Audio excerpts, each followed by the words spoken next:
Assalamualaikum warahmatullahi wabarakatuh. Angku-angku nenek mama, angku-angku para halim ulama, para cerdik pandai, ibu-ibu muda kandung, umumnya masyarakat Minang dimanapun berada. Ketemu kita kembali dalam talipek di Kambang, Talamun di Kakek. Maka pada saat ini kita akan datang dengan tema dasar-dasar tegaknya seorang penghulu. Ada dua hal bisa berdiri dan tegaknya seorang penghulu disebutkan dalam pepatah. Pertama adalah berdiri penghulu sepakat kaum. Artinya berdiri seorang penghulu harus disepakati oleh kaum. Menurut sistem kelarasan Koto Piliang yang disebut karambia tumbuh di mato, batuang tumbuh di rueh, titiak dari ateh. Artinya menggantikan seorang penghulu itu adalah kemenakan kandung. Tetapi tidak terlepas dari kata mufakat di dalam kaum. Yang kedua, menurut sistem kelarasan Budi Caniago, kadang berganti cadiak belega. Dicari na mungkin sarato patui, mungkin lai talak patui tabao talatak sesuatu di tampeknya. Sepakat segala kaum, ketek tahu gadang pandai, dibulekkan ia kemumpakat ke pembuluh, dibulekkan kato kemumpakat, maka sinalah penghulu bisa berdiri. Yang kedua, berdiri adat sepakat nagari. Setelah adanya kesepakatan di dalam kaum, maka ditingkatkan ke nagari, dilewakan ke nagari, diisi adat ke nagari. Dimohonkan kepada nenek mama disampaikan bahawa penghulu kami yang telah lalu, kok lurah alah dalam, buki alah tinggi. Pandeklah nak beranti, patanglah nak malam. Beliau diganti dengan yang baru. Ini kami sampaikan yang baru. Mohon diterima duduk sama rendah, tagak sama tinggi. Kailia mohon dibawa sarang kuah dayung, kemudian mau santak galah.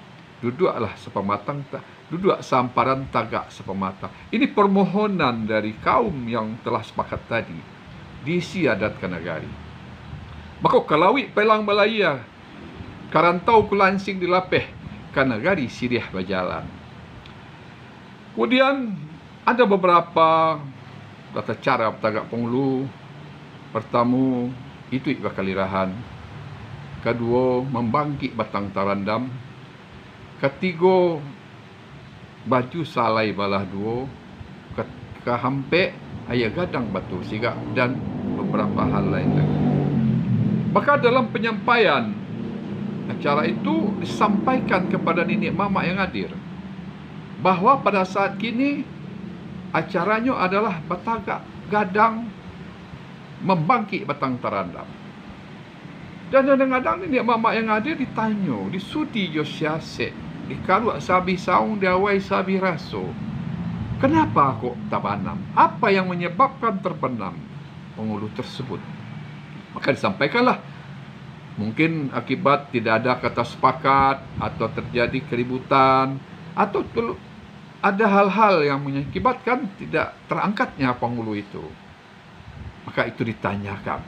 Nah, maka dengan kian masing-masingnya itu ada namanya dipertanyakan, dan pidatonya pun juga berbeda.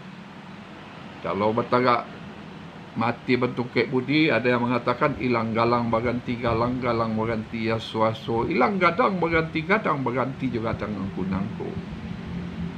Jadi ada beberapa. Maka dari itu, seperti sering kita lihat, jika bertagak penghulu itu disatukan dengan jumlah yang berbeda.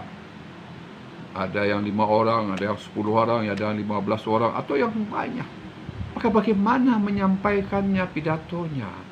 bagaimana memenuhi syarat-syaratnya. Karena masing-masing cara dan namanya dan berbeda-beda. Seperti dikatakan tadi, ada itu bakalirahan, ada mati bertungkai budi. Kalau ada membangkit batang tarandam, dicuki aja tanduk kabau. Harus spesial, jelaskan. Maka selain itu dianjurkan sebaiknya bertagak penghulu kalau bisa haruslah, janganlah sekaligus dalam jumlah banyak.